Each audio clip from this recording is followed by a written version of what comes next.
Bueno, empezamos una unidad nueva, la unidad 3, cómo sembrar, preparar el terreno, plantar. Vamos a ver dentro de nuestra unidad el primer capítulo, que es cómo sembrar, plantar y trasplantar. El segundo, trabajar la tierra del jardín, cómo se presentan las plantas y cómo plantarlas, los cuidados que necesitan las plantas bien plantadas, cómo hacer trasplantes de elementos vegetales. Después, al final, entraremos en la siembra propiamente dicho, hablando un poquito de la dosis de siembra y de la maquinaria de siembra y plantación y diferentes técnicas. Ya hemos visto durante todo el curso, hemos hecho unas cuantas prácticas de semillero, de trasplante, de plantación. Bueno, pues ahora vamos a ver los conceptos teóricos que nos van a ayudar a entender un poquito más todas esas labores que hemos hecho durante el curso. Bueno, en primer lugar, vamos a ver cómo plantar, sembrar y trasplantar. Lo primero que tenemos que tener claro es preparar y elegir el lugar adecuado y el momento para hacer esa plantación.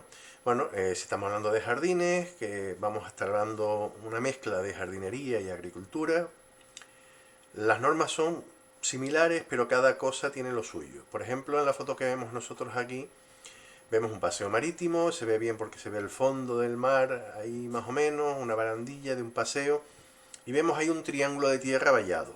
Se supone que ahí se va a hacer un jardín. Evidentemente, eso es una zona muy particular que llevará una vegetación particular y un momento adecuado y un terreno adecuado. Lo normal que nos vamos a encontrar, pues bueno, pues son situaciones como estas, con restos de material de obra en ese terreno donde debe haber un ajardinamiento.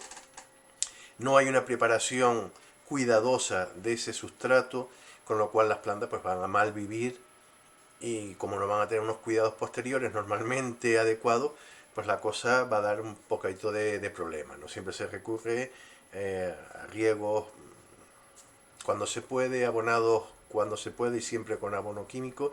La tendencia está cambiando, hay muy buena jardinería urbana, muy buena jardinería doméstica, hay muy buena agricultura y vamos a ver cómo es el tema. Lo primero es preparar el suelo.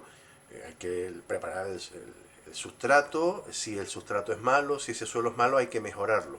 Nosotros la experiencia nuestra tenemos, pues terrenos un poco bajos de nivel de nutrientes, estamos cambiando esa superficie, estamos aportando materia orgánica, estamos empezando ahora a trabajar con el compost para adicionárselo y en un futuro cercano tener los alumnos del centro pues un mejor sustrato donde trabajar y hacer las prácticas.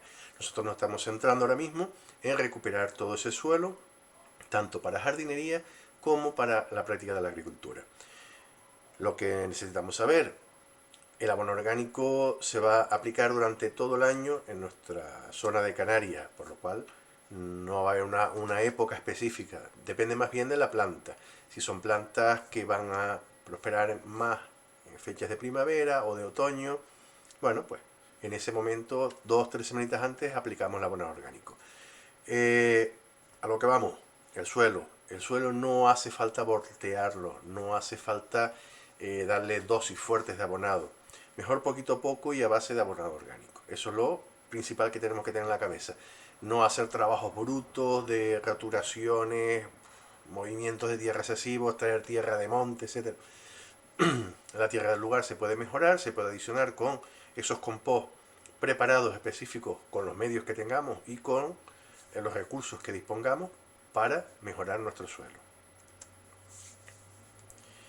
¿Cuándo es conveniente plantar? Pues en principio las mejores épocas son primavera y otoño, porque son temperaturas suaves y con un grado de sequedad ambiental un poquito más bajo.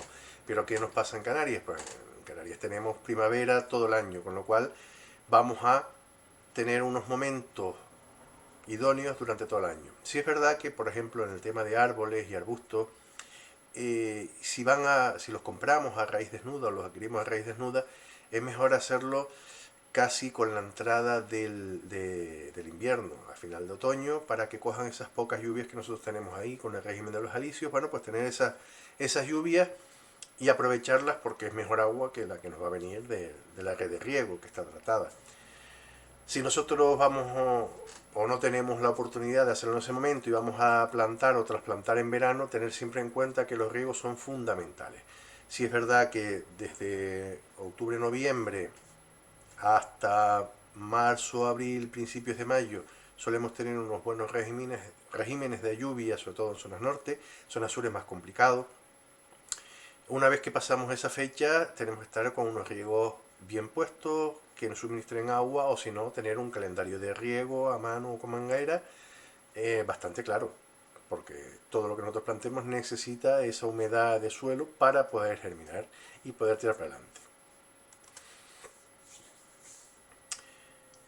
Este cuadrito que vemos nosotros aquí ahora en pantalla nos habla pues un poquito cómo es nuestro trabajo de cara al futuro.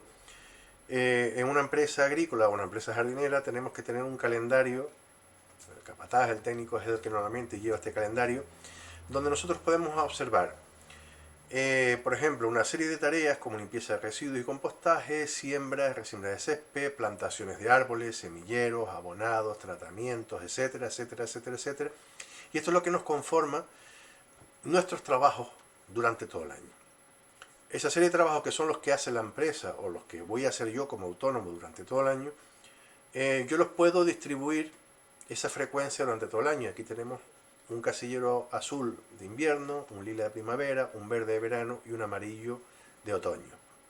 Y vamos a marcar cuándo se realizan para tener siempre bastante claro lo que vamos a hacer. Por ejemplo, la limpieza de residuos y compostaje en jardinería y en agricultura es durante todo el año. Siempre vamos a tener cultivos o jardines donde hay que hacer limpieza. Bueno, pues marcamos. Esto se puede complicar más. Se abre bien esa gráfica y se pone dentro de cada mes, pues las 4 semanas que tiene cada mes. Vamos punteando ahí qué días vamos a hacer o nos vamos a centrar en hacer esa serie de trabajo. De tal manera que nosotros vemos que en enero nos vamos a dedicar en esta empresa a la limpieza de residuos, a la plantación de árboles, a las podas y a la protección de nuestra planta. Mejora de invernadero o estructuras que tengamos nosotros para protección de cultivos, es cuando normalmente nos centramos en hacer esos trabajos. Pero bueno, pues eso tampoco es tanto, hombre. 4 labores. Sí, pero esas 4 labores llevan bastante, sobre todo el tema de la poda. Después nos metemos en febrero y en febrero la cosa se complica porque en febrero prácticamente menos limpias, podas y riegos de arbustos, se supone, y preparación de terrenos para siembra. Los árboles están todavía en parada. De resto hacemos de todo. ¿Cuál es el mes más complicado? Pues el mes más complicado es a partir de febrero, como pueden observar en esta gráfica, febrero, marzo, y abril y mayo empiezan a distribuirse ahí un poquito las cosas, pero esos son los meses más fuertes del año en cuestión de jardinería y agricultura, porque es cuando se renueva prácticamente todo, ¿no? Es cuando se ponen nuevas podas a los arbustos, cuando se distribuyen nuevos parterres, cuando se planta nueva planta de temporada. Vamos, que es un jaleo esos 3 meses. Si entramos a trabajar en una empresa en marzo, a lo mejor nos llevamos una sorpresa y decimos, es que aquí se trabaja mucho en esta empresa. No, es que son los meses más fuertes del año. A ver, esto es de Cádiz hasta el norte de Europa, esa franja, con climas muy marcados. Los climas suaves como los nuestros, prácticamente nosotros tenemos todas las labores todo el año. Sí es verdad que se afloja mucho octubre, noviembre, diciembre y enero, pero sí tenemos un gran volumen de trabajo a lo largo de todo nuestro año. Bien, ¿cómo trabajamos la tierra de un jardín? Lo primero, limpiar el terreno de piedra, todos esos cascotes, restos de bloques, etcétera, etcétera, y hacer posible de la vegetación adventicia. Si nosotros vamos a hacer un huerto de nuevo, un jardín de nuevo, evidentemente sobra la planta que nosotros no queremos que esté ahí. Si hay alguna que nos interese, pues bueno, pues la dejamos. Luego labraremos unos 20 centímetros de profundidad.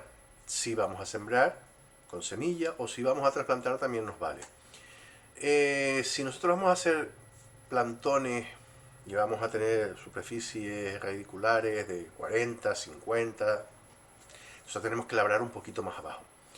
Ojo, estas técnicas de labrado, están un poquito hoy en el aire, ¿no? Si es bueno, si no es bueno. Si nosotros vamos a ir a una agricultura y una jardinería ecológica u orgánica, tenemos que prescindir del motocultor bastante. Sí podemos usarlo con una reja para hacer esos cortes del suelo, pero no esa remoción del suelo en toda su perfil, ¿no? No podemos cambiar lo que está abajo para arriba y lo que está arriba para abajo, porque toda la microflora y la microfauna se va a morir. Entonces lo que nosotros intentamos es hacer el mínimo laboreo posible para mantener a nuestra fauna y a nuestra flora en el suelo y que siga siendo un suelo orgánico, natural, lo más natural posible. Ahí le adicionaremos pues nuestros compost, nuestros humus de lombriz, vamos los lixiviados también de lombriz que llevan pues esos huevos y vamos dotando de una fauna en nuestro suelo que vaya trabajando a nuestro favor. Pues todo eso lo vamos a hacer en el momento, tanto si es un jardín como si es un huerto. La diferencia entre la preparación de un suelo para un jardín o para agricultura no debería ser muy grande, o sea, prácticamente es un sustrato donde van a crecer plantas, unas ornamentales y otras hortalizas, unas van a durar más, otras van a durar menos. Vale, lo que ustedes quieran, pero el suelo es el suelo, es el medio donde se van a desarrollar las plantas y por lo tanto el cuidado y la preparación tiene que ser igual de cuidadosa para uno como para otro, ¿no? Bien, todo eso de romper los terrones, evidentemente, si estamos trabajando en jardinería, la estética prima mucho. No podemos dejar un suelo donde haya piedras, terrones de suelo. Bueno, todo eso, si el suelo es orgánico, tiende a desaparecer. Y esas labores se suelen hacer bien manual si son pequeñas superficies o con maquinaria si son grandes superficies.